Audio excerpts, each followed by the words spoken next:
Study IQ IAS, अब तैयारी हुई अफोर्डेबल। साल था 2019 का और डेट संभवतः 26 फरवरी की थी। भारतीय सेना बालाकोट यानी पाकिस्तान के हिस्से के ऊपर एक एयर स्ट्राइक करती है, सक्सेसफुली करती है और सारी दुनिया में एक इनडायरेक्ट ऐलान कर देती है कि भैया अगर अब आप हम पे ईंट फेंकोगे तो सामने से पत्थर के आने के लिए आप तैयार रहना। ये भारतीय सेना जो इंडिया का एक तरीके से प्राइड आप कह सकते हो, जिसका एक तरीके से आवाज़ सुनते, ऐलान सुनते या आहट सुनते ही बड़ी से बड़ी दुनिया की सेना, बड़े से बड़े दुश्मन जो है वो कई बार मैदान छोड़ के भाग जाने को फोर्स हो जाते हैं। लेकिन आपको क्या पता है कि ये जो एयर स्ट्राइक भारतीय सेना ने कंडक्ट कराई, उससे लगभग 7 दशक पहले भारतीय सेना ने ही एक तरीके से इंडिया की अपनी टेरिटरी यानी कि भारत के अपने क्षेत्र के ऊपर एयर स्ट्राइक की थी। नमस्कार, मैं उत्कर्ष सिंह एंथ्रोपोलॉजी की सीरीज में आज आपके साथ डिस्कशन करने वाला हूं under the realm of anthropology the Mizo national front के द्वारा लीड की हुई मीजो रिवोल्ट या जिसको आप कहते हो मीजो अपराइजिंग। वहां पे हम देखेंगे अलग अलग वो इंस्टेंसेस जो कि इस एक इवेंट को, एक ट्राइबल रिवोल्ट को या ट्राइबल अपराइजिंग को one of the most brutal, one of the longest और एक तरीके से ट्रेडमार्क इवेंट कह सकते हो पोस्ट इंडिपेंडेंस इंडिया की हिस्ट्री में। आप देखोगे किस तरीके से ये इकलौता वो इवेंट है पोस्ट इंडिपेंडेंस या फिर आप अगर पूरी की पूरी इंडियन हिस्ट्री की बात करते हो जहां पे भारतीय सेना ने अपनी टेरिटरी के अंदर एयर स्ट्राइक कंडक्ट की। आपको देखने को मिल रहा है कि एक army general, body decorated army general, celebrated army general, जिनके ऊपर एक इनफैक्ट मूवी बनने जा रही है अब, सैम मानेकशॉ। आपने 1971 का आप बांग्लादेश लिबरेशन की बात करते हो और इंडिया के उसमें जो भी आप एक तरीके से कहते हो कि आर्मी के द्वारा कंडक्ट किया हुआ ऑपरेशन होता है, उसमें वो जनरल होते हैं, उनके एयरक्राफ्ट के ऊपर ट्राइबल्स द्वारा गोलियां चलाई जाती हैं और वो सारी की सारी चीज़ें हो रही है कहाँ पे? मिजोरम के स्टेट में, इंडियन टेरिटरी के अंदर में। आप देखते हो कई सारे बड़े नाम, सुरेश कलमाड़ी और राजेश पायलट जैसे, वो भी इस रिवोल्ट के साथ साथ आपको देखने को, सुनने को मिलते हैं। सारी चीज़ों को हम एक जनरल वे में किस्से कहानियों के तौर पे सुनेंगे। इसकी रेलिवेंस में आपको बताते चलूँ, आप GS1 की बात करते हो तो इंडियन हिस्ट्री के पेपर में जहाँ पे ट्राइबल अपराइजिंग की बात होती है, ट्राइबल रिवोल्ट्स की बात होती है, उसके साथ आप इसको रिलेट करके ले सकते हो, उसके साथ आप इसको जोड़ के देख सकते हो। साथ ही साथ इंटरनल सिक्योरिटी IR का जो पेपर होता है उसमें भी आप इंटरनल डिस्टर्बेंस का जो सेगमेंट है उसके साथ आप इसको जोड़ के देख सकते हो। और एंथ्रोपोलॉजी की अगर हम बात करें तो स्पेशली पेपर 2 का जो ट्राइबल एंथ्रोपोलॉजी वाला पूरा का पूरा सेगमेंट है उसमें इसकी रेलेवेंस काफ़ी बढ़ जाती है। तो टाइम वेस्ट ना करते हुए हमारा जो डिस्कशन है उसका टाइटल आज होने वाला है व्हेन इंडिया, या फिर आप कह सकते हो the only time when India air strike its own territory और एयर स्ट्राइक इटसेल्फ। बात असल में 1957 तक सब कुछ एकदम नॉर्मल चल रहा था देश में। पंडित जवाहरलाल नेहरू जो भारत के पहले प्राइम मिनिस्टर थे, दोबारा इलेक्शन जीत के अपने टेन्योर को पूरी तरीके से कंटिन्यू कर रहे थे। अभी 1962 की चाइना के साथ हमारी वॉर भी नहीं हुई थी, ना ही पाकिस्तान की वॉर हमारी अभी शुरू हुई थी। पूरी तरीके से ट्राइबल डेवलपमेंट का प्रोग्राम जो है under the leadership of Pandit Jawaharlal Nehru, जो ट्राइबल पंचशील की जो पॉलिसी आप कहते हो या फिर ट्राइबल इंटीग्रेशन की आप बात कहते हो, वो सब एक साथ चल रहा था। पूरी तरीके से हर चीज़ सुचारू रूप से चलने का कार्य हो रहा था। लेकिन अचानक से 1958-59 में थोड़ी सी डिस्टर्बेंस आ जाती है। ये जो डिस्टर्बेंस आती है ये एक बहार की वजह से, या आप कह सकते हो बैम्बू यानी कि बांस का जो पेड़ होता है, या फिर टेक्निकली अगर आप बोलो तो जो इनफैक्ट एक ग्रास होती है, उसकी फ्लावरिंग की वजह से होता है। यानी कि उसमें जब फूल खिलते हैं तो भारतीय सरकार के गले में एक तरीके से कांटों का हार आ जाता है। अब आप पूछेंगे कि बैम्बू के फ्लावरिंग से किस तरीके से एक पूरी की पूरी रिवोल्ट खड़ी हो सकती है और इतने लंबे समय तक वो रिवोल्ट जो है आर्म्ड रिबेलियन का रूप लेके चल सकती है। तो अगर आप स्पेसिफिकली बात करोगे तो बैम्बू के बारे में आपने जानते होंगे, बांस के बारे में आपने कई बार सुन रखा होगा कि इकलौता ऐसा वाहिद प्लांट आप जानते हो जो कि ओनली वंस अपनी लाइफ टाइम में, पूरे जीवन काल में सिर्फ एक बार फ्लावर करता है। It flowers only once in the life time. वो स्पैन अलग अलग स्पीशीज का अलग अलग जगह पे आपको डिफरेंट देखने को मिलता है। कोई 40 साल में आपको देखने को मिलता है एक बार फ्लावर करता है और उसके बाद डाई ऑफ हो जाता है, यानी कि मृत हो जाता है और अपने बीज से यानी अपनी सीड से वापस से वो रीजनरेट करता है। कुछ कुछ स्पीशीज 90, 80 या 90 या 100 ईयर्स तक भी आपको देखने को मिलता है कि उसके बाद फ्लावर करती हैं। और सेम उसमें भी वही होता है कि once they flower after that they will die and regenerate from their seed. तो ये जो उसका सीड होता है, ये जब पूरी तरीके से आप कहते हो ये बैम्बो की फ्लावरिंग होती है तो पूरे बहुत जल्दी एक बड़े से जंगल के एरिया में जहां पे जितने भी बांस होंगे, जितने भी बैम्बू होंगे, वहां पे फैल जाती है।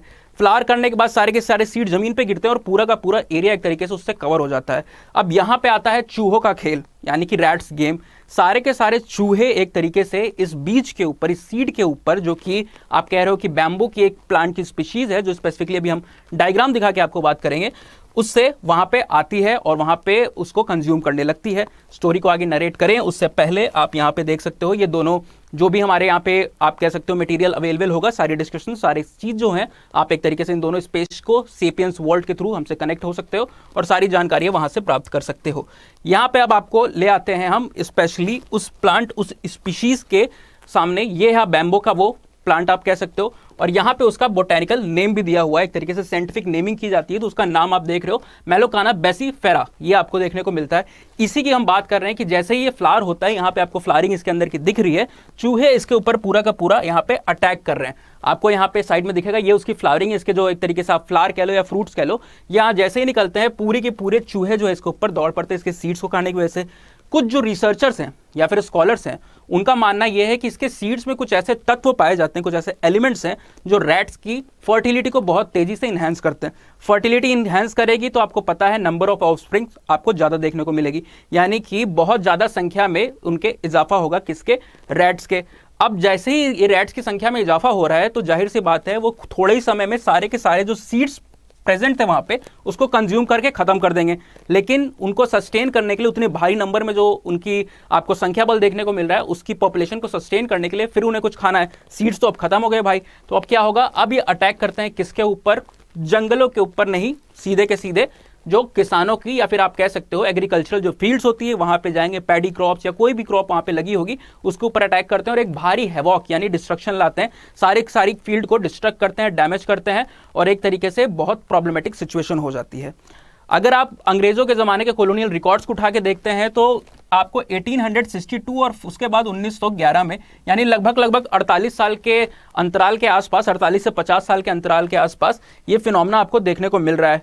यही सेम चीज होती है 1911 से। अगर आप 48 से 50 साल का गैप लेके चलोगे तो हम जब 58-59 के आसपास बैठे होते हैं, नेहरू जी की गवर्नमेंट होती है, और उस समय अगर आप बात करते हो डेमोग्राफिकली या जियोग्राफिकली देखना चाहो तो जो आपका मिजोरम है वो एक स्टैंड अलोन स्टेट नहीं था। स्टेट छोड़ो, उस समय तक तो वो ऑफकोर्स 1972 तक वो एक यूनियन टेरिटरी भी नहीं बना था। तो आप मैप पे यहाँ पे देख सकते हो आसाम का जो रीजन है, जो प्रेजेंट आपको यहाँ पे देखने को मिल रहा है मिजोरम, ये बॉर्डरिंग किसके किसके साथ है, ये आपको बांग्लादेश इस तरफ और यहाँ पे म्यांमार, इन दोनों के बीच में एक तरीके से सैंडविच करके आप इसको देख सकते हो। यहाँ पे वो लोकेटेड है मिजोरम का जो पूरा रीजन है, कैपिटल इसकी आइजवाल है। पर उस समय वो ग्रेटर आसाम का, कई सारे यूनियन टेरिटरीज उस समय फॉर्म नहीं हुई थी, कई सारी states including Arunachal Pradesh and others, वो एक तरीके से आसाम का पार्ट हुआ करते थे। Assam as a bigger state वहां पे हुआ करता था, ठीक है।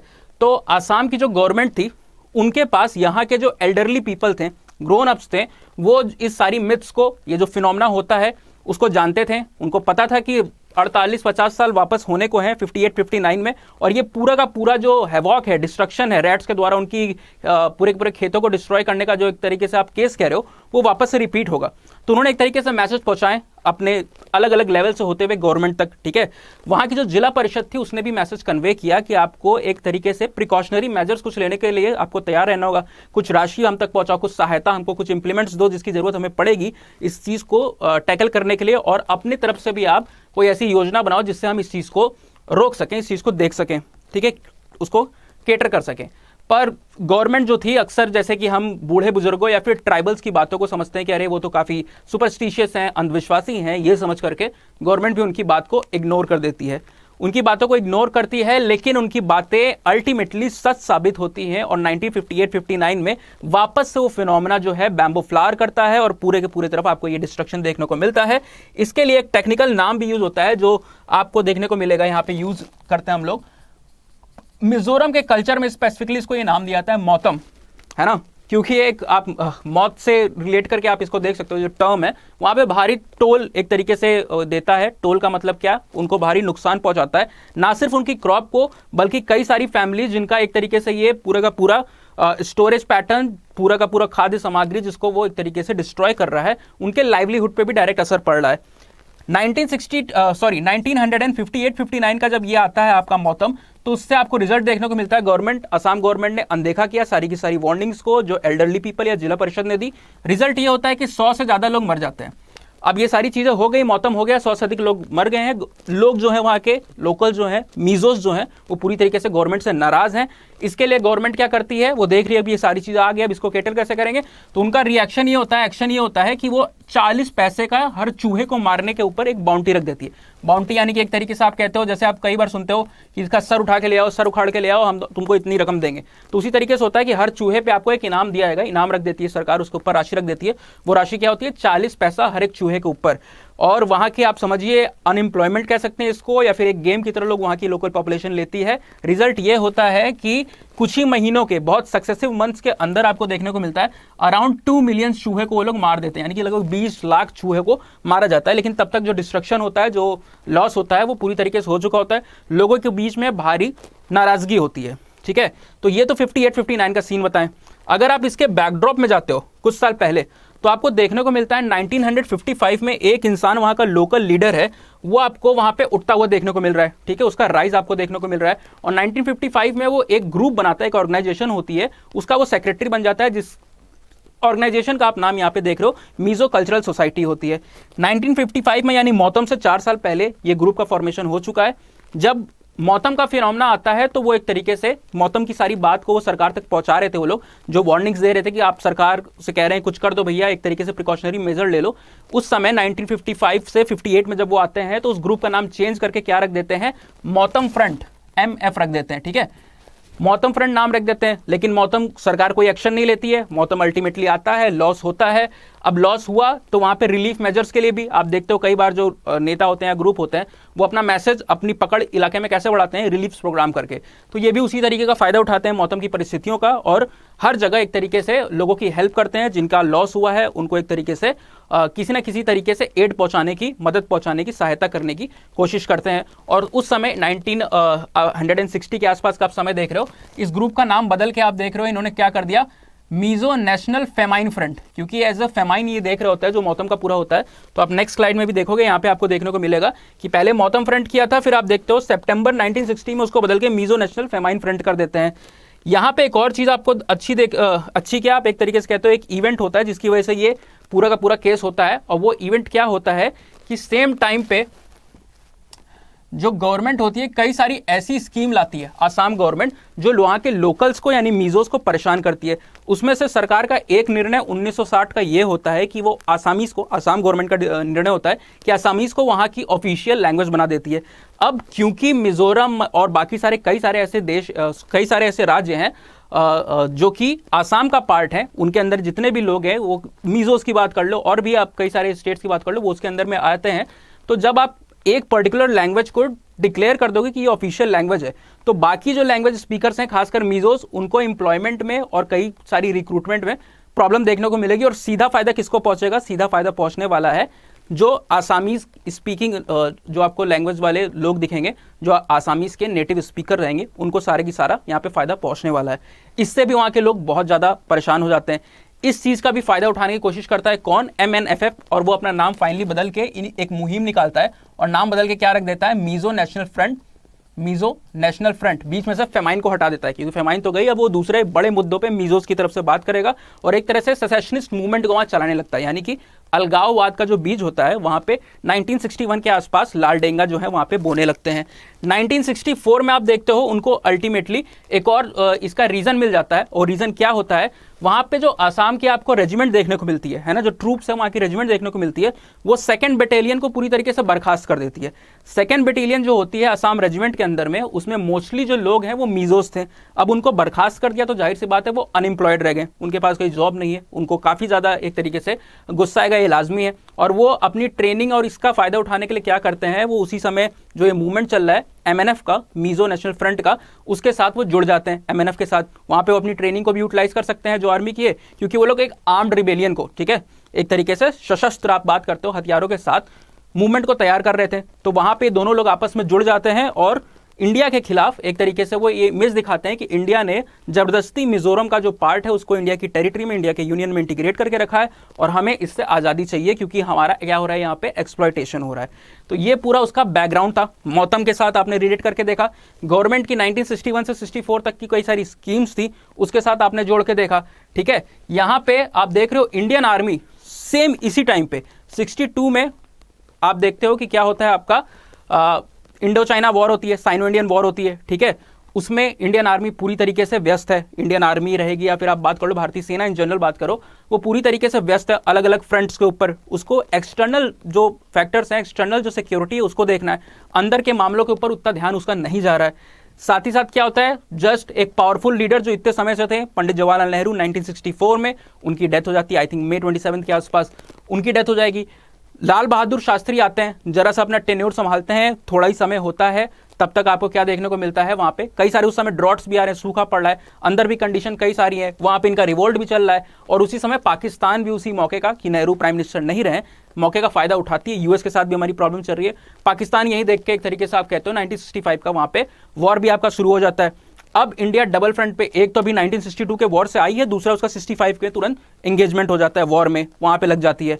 इस मौके का एक तरीके से एमएनएफ जो होता है, यानी कि लाल डेंगा का जो ग्रुप होता है, वो फायदा उठाना चाहता है और वो एक sort of memorandum come ultimatum भेज देता है, किसको, लाल बहादुर शास्त्री को, कि देखो भैया अब आपके हाथ में है, हमारे टर्म्स आपके साथ कैसे रहेंगे, इंडिया के टर्म्स मिजोरम के साथ कैसे रहेंगे, ये आपको डिसाइड करना है। ये हमारी मांगे हैं, इसको पूरा करने का अगर आप समझते हो तो फिर हम गेट अलॉन्ग कर सकते हैं, साथ में जा सकते हैं, और अगर आप नहीं करते हो तो फिर हमें आर्म्ड रिबेलियन करनी होगी और मिजोरम को एक अलग दर्जा दिलाना होगा, आपसे इंडिपेंडेंट करना होगा, इंडियन यूनियन से बाहर करना होगा। सेसेशनिस्ट यानी कि अलगाववाद की वहां पे एक तरह से आप कह सकते हो मांग उठ रही होती है। ठीक है, इसके ऊपर कोई एक्शन लिया जाए, आप कह सकते हो कि लाल बहादुर शास्त्री इसके ऊपर कुछ करें, उससे पहले ही पूरा का पूरा आप देखते हो ताशकंद वाला सीन होता है और जनवरी 1965 में उनकी डेथ हो जाती है। इसका फायदा उठाते ही अगले महीने से ये पूरी तरीके से एक्टिव हो जाते हैं, यानी कि फरवरी 1965 से, और अपने रिबेलियन को और तेजी से कर देते हैं। क्योंकि इंदिरा गांधी उस समय प्राइम मिनिस्टर बन के आई होती हैं और उनकी इमेज इस तरीके की होती है, कई लोग उनको, आपने सुना होगा इंडिया आफ्टर इंडिपेंडेंस को, अगर आपने एक सीरीज को कवर किया होगा तो आपने देखा होगा, लोग उनको एक तरीके से गूंगी गुड़िया कह के एक तरीके से एड्रेस करते हैं कि वो ज्यादा कुछ करने नहीं वाली है, एक तो एक वो लेडीज प्राइम मिनिस्टर है, ऊपर से वो सिर्फ नेहरू की बेटी है, इसलिए उन्हें शायद बना दिया गया प्रधानमंत्री। उनकी इनिशियल फेज में इस तरीके की इमेज होती है, ऑल्दो इंदिरा गांधी उस पूरे के पूरे जो उनके आसपास ये इमेज होती है उसको बहुत जल्दी ब्रेक कर देती हैं, वो भी आपको अभी यहाँ पे देखने को मिलेगा। लेकिन यही सोच के वो लोग अपने रिबेलियन को और भी तेजी से बढ़ा देते हैं और 66 में आते आते आप देखोगे 1966 में वो जैसे ही आएंगे वहां पे एक तरीके से आर्म्ड रिबेलियन का पूरा सीन शुरू कर देते हैं। फरवरी का महीना है, लगभग 20 से 28 फरवरी के आसपास वो रोड मैप तैयार करते हैं कि भैया 1 तारीख को हम अपना इंडिपेंडेंस असर्ट करेंगे भारतीय यूनियन से, 2 तारीख के दिन आइजोल जो कि कैपिटल है आपकी मिजोरम की, वहां पे मीजो का अपना, यानी भारत का नहीं, मीजो का फ्लैग जो है उसको अनफॉल करेंगे, उसको फहराएंगे वहां पे। और आप थर्ड की बात करो, थर्ड पे हम एक तरीके से विजय यात्रा यानी कि विक्ट्री परेड निकालेंगे। ये सारी प्लानिंग चल रही होती है। इसी समय ईस्ट पाकिस्तान, सबसे बुरी बात क्या थी उस समय, आपका बांग्लादेश का लिबरेशन नहीं हुआ था, 71 में जो होता है बहुत बाद में जाके, यहाँ पे हम 66 में हैं, उससे लगभग 5 साल पहले। और वो हमारा एक तरीके से आप देखते हो पाकिस्तान यानी कि ईस्टर्न पाकिस्तान जो समय होता है, वो कोई मौका नहीं छोड़ना चाहता है कि किस तरीके से भारत को बैकफुट पे लाए या भारत के खिलाफ कोई षड्यंत्र को रचे। तो पूरी तरीके से इनको इंश्योरेंस देता है लाल डेंगा को और एमएनएफ को कि आपको ट्रेनिंग से लेके हथियार से लेके हार्डवेयर जो भी कुछ चाहिए होगा वो हम मुहैया कराएंगे। और शायद चाइना भी आपका साथ देगा। चाइना ऑल्दो एकदम सामने से तो कुछ नहीं उस समय कह रहा था, लेकिन पूरी तरीके से वो भी इस मूवमेंट को इनके सपोर्ट पहुंचा रहा था एट लॉजिस्टिक लेवल, या फिर आप बात करते हो आर्म्स एंड एम्यूनेशन के लेवल के आप कहते हो कि वो अलग अलग तरीके की चीज़ों को इनको मुहैया कराता है जिससे अपनी एक्टिविटीज़ को ये और प्रोग्रेसिव कर सके। ठीक है, तो ये सारी चीज़ आपकी 1966 के आसपास चल रही है। एक और काम क्या ये लोग कर रहे हैं उस समय, आप देख रहे हो बॉर्डर सी, क्योंकि 62 में हम हारे थे, 62 में आप कह सकते हो 62 की हमारी जो बैटल हुई थी चाइना के साथ, वो एक तरीके से आप कह सकते हो नॉन डिसाइसिव, कई लोग उसको वहां पे आप देखोगे तो वो कहेंगे कि इंडिया हारा था। हम एक तरीके से कहते हैं कि नहीं, हम वैसे भी रेडी नहीं थे, हम करना नहीं चाहते थे वॉर, या फिर आप जो भी कह सकते हो, नॉन डिसाइसिव वॉर के तौर पे उसको देखा जाता है जो 62 की वॉर है। लेकिन हमें ये समझ में आ गया था कि हमें बॉर्डर्स की जो रोड है, बॉर्डर्स के एरिया में जो इंफ्रास्ट्रक्चर है उसको स्ट्रेंथन करना है। तो वहां पे बीआरओ का आपको मेजर काम देखने को मिल जाता है, बॉर्डर रोड ऑर्गेनाइजेशन जो है। ठीक है, और भी कई सारे सीमा बल जो होते हैं वहां पे इनैक्ट होते हैं। लाल डेंगा और इनका ग्रुप क्या करता है, इसी चीज का फायदा उठाता है और बीआरओ के कई सारे व्हीकल्स को, बीआरओ के कई सारे आप कह सकते हो वहां पे जो भी फैसिलिटीज होती हैं उनको वहां से चोरी करने लगता है। ठीक है, आसाम राइफल्स के कई सारे तबकों में कई सारे आप पोस्ट पे जाके वहां पे आर्म्स एम्यूनेशन अलग अलग जगह से वो उठा के ले आता है और हथियारों को एक तरीके से पाइल अप करता है, इकट्ठा करता है, एक तरीके से चोरी कर रहा होता है अलग अलग ग्रुप से। वो पूरी तरीके से तैयार हो चुका होता है और उसके पास एक अच्छा खासा, पाकिस्तान भी उसको शायद एक तरीके से, अगर आप देखते हो रिकॉर्ड्स में ये मौजूद है कि पाकिस्तान ने भी कई सारी उसको हेल्प पहुंचाई, यानी कि ईस्ट पाकिस्तान है, ऑफकोर्स वेस्ट पाकिस्तान काफी दूर था, लेकिन ईस्ट पाकिस्तान के साथ तो हमने मैप पे देखा, यानी कि बांग्लादेश जो अभी है उसके साथ बॉर्डर शेयर था, तो पूरी तरीके से उसने यहाँ पे उसको हेल्प किया था एट द लॉजिस्टिक, हार्डवेयर या फिर आर्म एम्यूनेशन के लेवल पे व्हीकल्स प्रोवाइड करी थी और भी पूरे सिस्टम ट्रेनिंग जो भी आप कह सकते हो उसने वहां पे दिया हुआ था। किसने? ईस्ट पाकिस्तान ने। तो ये सारी चीजें आपकी चल रही होती हैं, तभी आप देखते हो कि 66 में एक और चीज ये करते हैं, जेरिको नाम का एक मिशन है उसको चालू कर देते हैं। जेरिको का ऑपरेशन क्या करता है, वो 28 फरवरी को शुरू करते हैं और उसमें सीक्वेंटली एक तरीके से इंडिया के खिलाफ, इंडियन यूनियन के खिलाफ आर्म्ड रिबेलियन को स्टार्ट कर देते हैं। फर्स्ट को आप देखोगे, यानी कि 1 मार्च 1966 को वो एक तरीके से कहते हैं कि अब हम इंडिया से इंडिपेंडेंट हैं।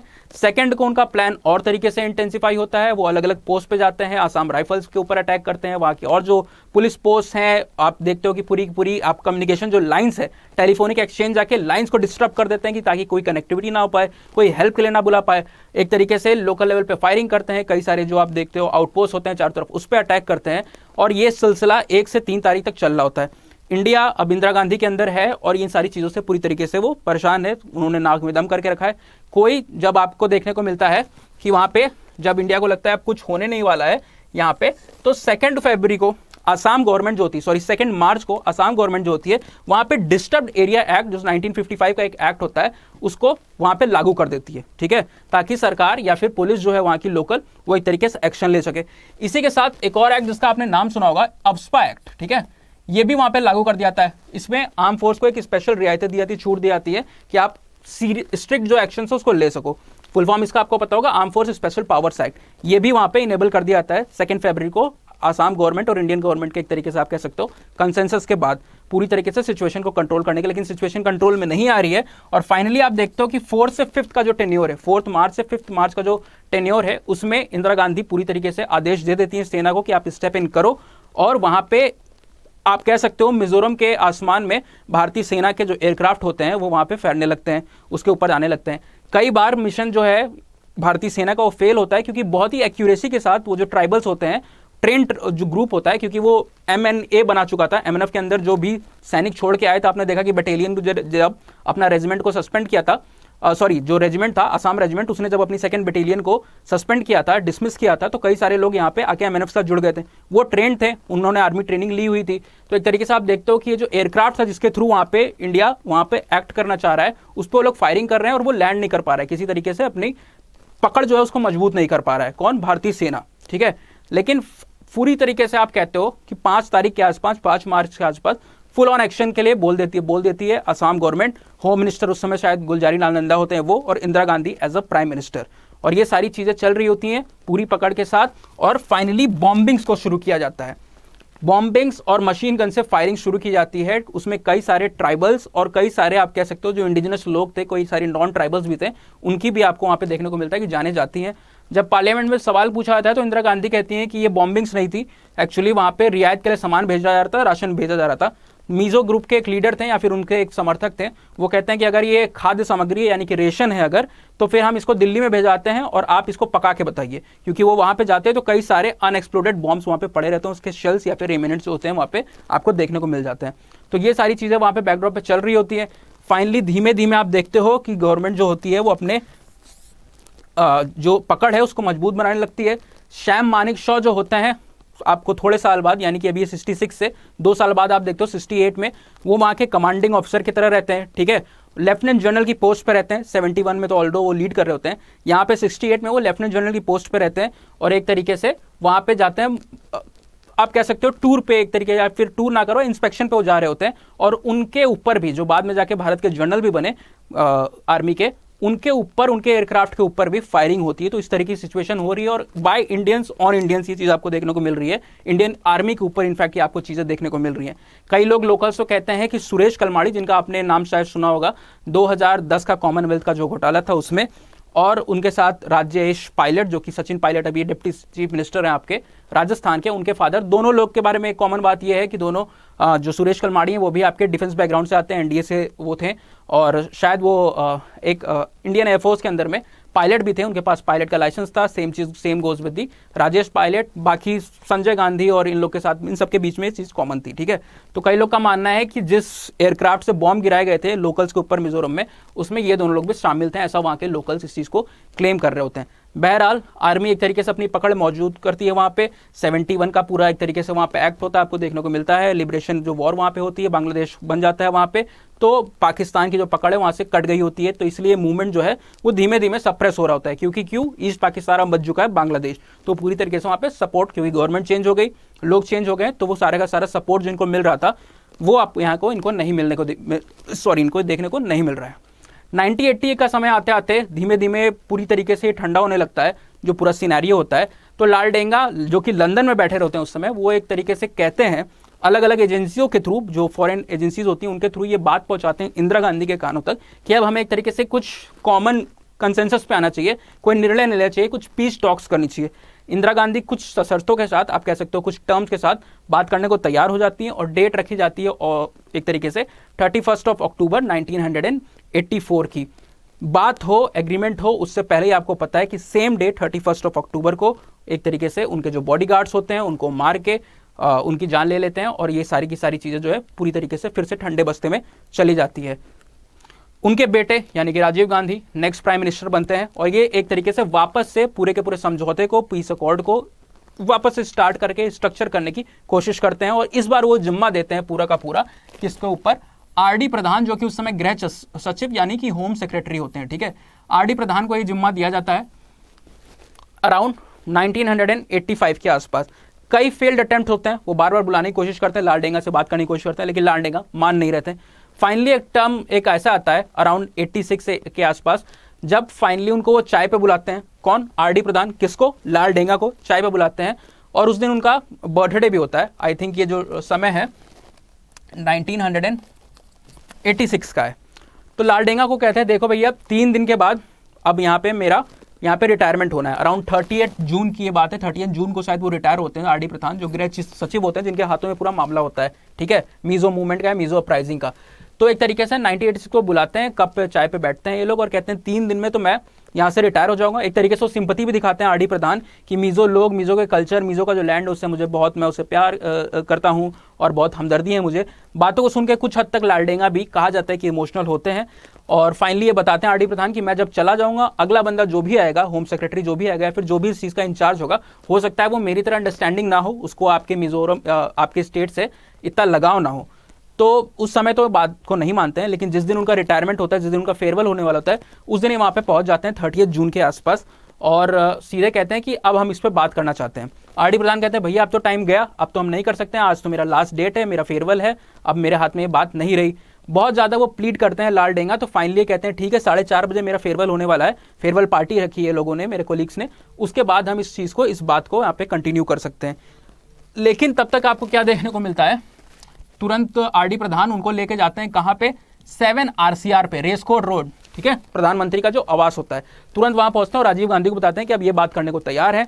राजीव गांधी भी तुरंत इस बात से बहुत खुश होते हैं, और पार्लियामेंट्री कमेटी की एक तरीके से मीटिंग बुलाते हैं ऑन दी पॉलिटिकल अफेयर्स, और सारे के सारे जो मेन मिनिस्टर्स होते हैं, जो कैबिनेट मिनिस्टर्स होते हैं, उनको बुलाया जाता है, और ये निर्णय होता है कि अब ये मेमोरेंडम, ये एग्रीमेंट जो है वो साइन होगा बिटवीन MNF, लालडेंगा और इंडियन यूनियन के बीच में।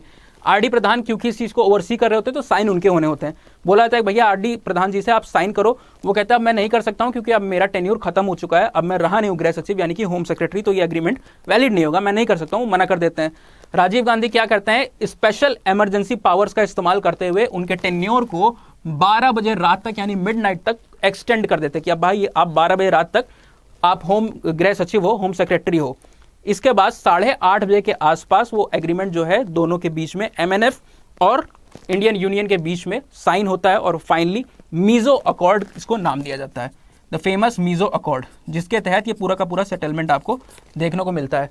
जब मीजो अकॉर्ड हो जाता है तो फिर आप देखते हो कि एक इलेक्शन वहां पे कंडक्ट किए जाते हैं। सबसे पहले तो क्या होता है, फेब में अराउंड 20 या 21 फेब की बात होती है, कब? 1987 में, सबसे पहले मिजोरम को एक फाइनली स्टेटहुड दिया था, इंडिपेंडेंट स्टेट का दर्जा दिया जाता है, जो कि उनकी एक लालडेंगा की मांग भी होती है।